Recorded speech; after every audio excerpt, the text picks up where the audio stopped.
అందరికీ నమస్కారం అండి. నా పేరు విజయ్. నా పేరు థ్యాంక్స్ లాట్. మన రెస్పెక్ట్ సినిమా నా ఛానల్ ఇంతగా ఆదరిస్తున్న ప్రతి ఒక్కరికి చాలా చాలా థ్యాంక్స్.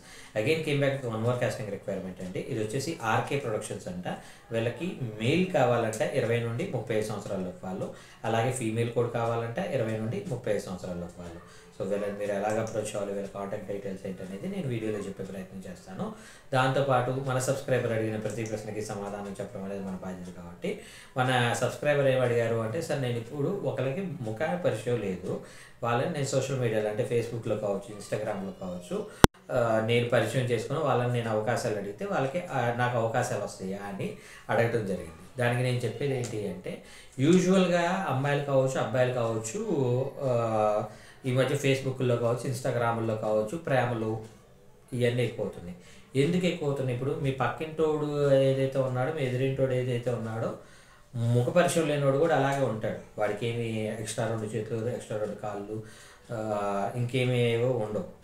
సో దానికి నేను చెప్పేది ఏంటి అంటే, వాడు నీకు అట్రాక్టివ్గా కనిపిస్తున్నాడు దూరపోడు, దగ్గరున్నోడు వాడు సాఫ్ట్వేర్ జాబ్ చేస్తున్నా వాడు అట్రాక్టివ్గా కనపడ్డు. ఎందుకంటే వాడి ప్లస్లే కాదు, ఎదురింటోడు, పక్కింటోడు, లేదంటే మీ చుట్టాల్లో ఎవడో వాడి ప్లస్లే కాదు మైనస్లు కూడా నీకు తెలుసు. అంటే వాడి కోపం ఎక్కువ అని తెలుసు, లేదంటే వాడు గతంలో 4-5 లవ్ ఫెయిల్యూర్లు అని తెలుసు, లేదంటే వాడు ఏదో చిన్నాల పనులన్నీ చేస్తున్నాడని నీకు తెలుసు.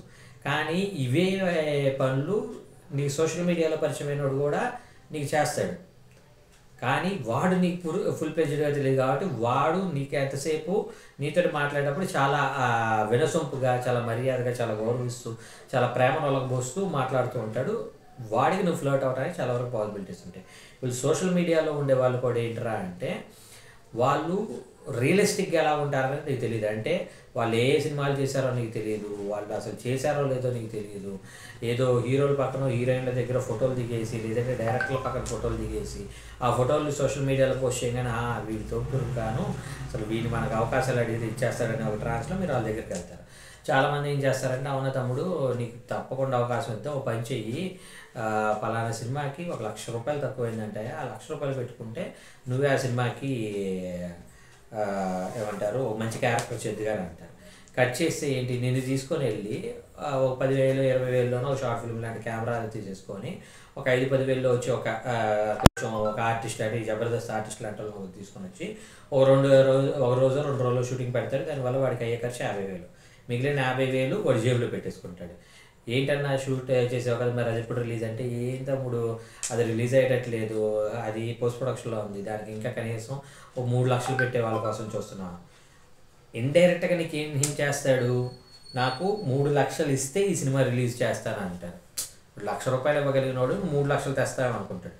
కొంతమంది ఏం చేస్తారంటే, అమ్మో మళ్ళీ 3 లక్షలు వదిలేరా బాబు, ₹1,00,000 పోతే పోయి మనం హ్యాపీగా ఉన్నామని డ్రాప్ అయిపోతారు. కొంతమంది ఏం చేస్తారు, మళ్ళీ 3 లక్షలు ఇచ్చి ఇరుక్కుపోతారు.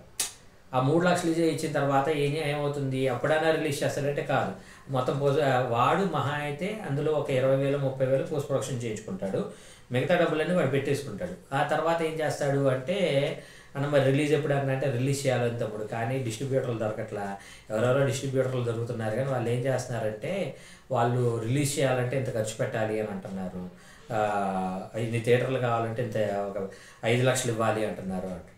ఒరే నీ అమ్మ, ఆల్రెడీ 1,00,000 పెట్టాను, 3 లక్షలు పెట్టాను, ఆల్రెడీ 4 పోయింది, సరే ఇంకొక 5 లక్షలు పెడితే అది సినిమా రిలీజ్ అవుతుందేమో అని నువ్వు వాడికి 5 లక్షలు ఇచ్చే ఒక ప్రయత్నం చేస్తావు. వాడేం చేస్తాడు తెలివిగా, ఒక 50,000 పెట్టి ఏమంటారు గెలేరియా లాంటి ఒక థియేటర్ని ఒక 30,000, మామూలుగా యూజువల్గా ఏంటంటే ఒక 30,000 కనుక నువ్వు ఆ థియేటర్ కట్టినట్లయితే ఒక షో వేస్తారు వాళ్ళు. నువ్వు ఎలాంటి సినిమా వేసినా కానీ ఒక షో వేస్తారు. సో ఆ షో ఇచ్చేసి, తమ్ముడు మనం కట్టాం కాబట్టి ఇదిగో ఈ థియేటర్ వరకు టికెట్లన్నీ మనవే, మిగిలిన థియేటర్లన్నీ కూడా మనం బుక్ చేసే ఉంటుంది. మిగిలిన థియేటర్లు ఎక్కడెక్కడ బుక్ చేసామన్నా అంటే వాడు 30 పేర్లు చెప్తాడు. ఫైనల్గా అక్కడ ఎవరు రాలేదంటే తమ్ముడు షో క్యాన్సిల్ అయిందంటే అని అబద్ధం చెప్తాడు. ఫైనల్గా నీ థియేటర్లో ఒక 30 మందిని నీకు ఫ్రీ టికెట్స్ అనే ఒక అబద్ధం చెప్పేసి ఆ టికెట్స్ అని వాడే కొనేసి అవి మొత్తం నీకు ఇస్తాడు. అంటే నువ్వు 5 లక్షలు పెడితే నీకు 30,000 పెట్టి థియేటర్ని బ్లాక్ చేసి ఆ టికెట్స్ నీకు ఇచ్చేసి దాంతో నీకు షో వేస్తాడు అన్నమాట. సో ఇలాంటి చాలా జరుగుతూ ఉంటాయి. కాబట్టి జాగ్రత్తగా ఉండండి. నేను చెప్పేది ఏంటి అంటే, ఇక్కడ డబ్బులు ఇస్తేనో, లేదంటే ఇంకొకటి ఇస్తేనో, లేదంటే సోషల్ మీడియాలో అడిగితేనే అవకాశాలు రావటం అనేది కొంచెం కష్టం. లేదు ఇప్పుడు నన్నే అడుగుతూ ఉంటారు సోషల్ మీడియాలో, కాకపోతే నాకేంటంటే అలా ఫ్రాడ్ చేయడం రాదు, చేత కాదు. కాబట్టి నేను అలా మోసం చేస్తే నాకేంటంటే ఒక చిన్న ఫీల్ ఉంటుంది. రేపు నేను ఏదైనా తప్పు చేసినట్లయితే ఆ పాప నా పిల్లలు తగులుతుందని ఒక చిన్న కైండ్ ఆఫ్ వీడియో లాంటిది ఉంటుంది. కాబట్టి నేనేం చెప్తాను అంటే, అరే నాకు నేను డైరెక్ట్ మొఖాన్ని చెప్పేస్తాను. నాకు ముఖ పరిచయం లేని వాళ్ళని నీకు ఎందుకు ఇస్తాను నేను అవకాశం.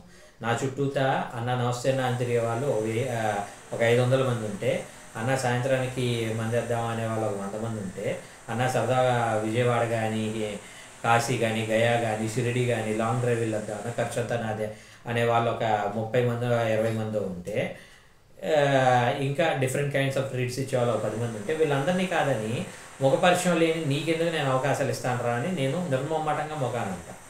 సో అది నేను మీ అందరికీ చెప్పేది. కాబట్టి సోషల్ మీడియాలో మీకు అవకాశాలు ఇస్తానన్నా మీరు వాళ్ళని నమ్మి మోసపోవద్దు, మీరు సోషల్ మీడియాలో అవకాశాలు కూడా అడగొద్దు అనేది నేను మీకు మెయిన్గా చెప్పేది. హోప్ మీకు అర్థమైంది అనుకుంటున్నాను. మీకు ఇంకా ఇలాంటి డౌట్స్, క్వశ్చన్స్, క్వైరీస్ ఏమైనా ఉన్నట్లయితే కమెంట్ రూపంలో అడిగే ప్రయత్నం చేయండి. వీలైతే ప్రతి ప్రశ్నకి సమాధానం చెప్పడం జరుగుతుంది. So getting back to the casting requirement వచ్చేసి వీళ్ళ కాంటాక్ట్ నెంబర్ చెప్తాను, నోట్ చేసుకోండి. 8106056052. I repeat 8106056052. డిస్క్లైమర్ అని మీ అందరికీ తెలిసిందే కదా. నేను పెట్టే ఏ పర్టికులర్ కాస్టింగ్ రిక్వైర్మెంట్కి నాకు ఎటువంటి వ్యక్తిగతమైన లావాదేవీలు లేవు. వీళ్ళెవరో కూడా నాకు తెలియదు. వేళల్లో ఎవరైనా మిమ్మల్ని డబ్బులు అడిగినా, మిమ్మల్ని మోసం చేసే ప్రయత్నం చేసినా దయచేసి వాళ్ళు ఇగ్నోర్ చేసే ప్రయత్నం చేయండి. రేపు అనే రోజు ఇంకో కాస్టింగ్ రిక్వైర్మెంట్ అనేది వస్తూ ఉంటుంది. ఆ కాస్టింగ్ రిక్వైర్మెంట్ ద్వారా వీలైనంత ఎక్కువ మందికి అవకాశాలు రావాలని మనస్ఫూర్తిగా కోరుకుంటున్నాను. వీడియో నచ్చిందా లైక్ చేయండి, వీలైనంత ఎక్కువ మందికి షేర్ చేయండి. ఎవరైతే సబ్స్క్రైబ్ చేసుకోకుండా చూస్తున్నారో please do subscribe. Thank you and all the best.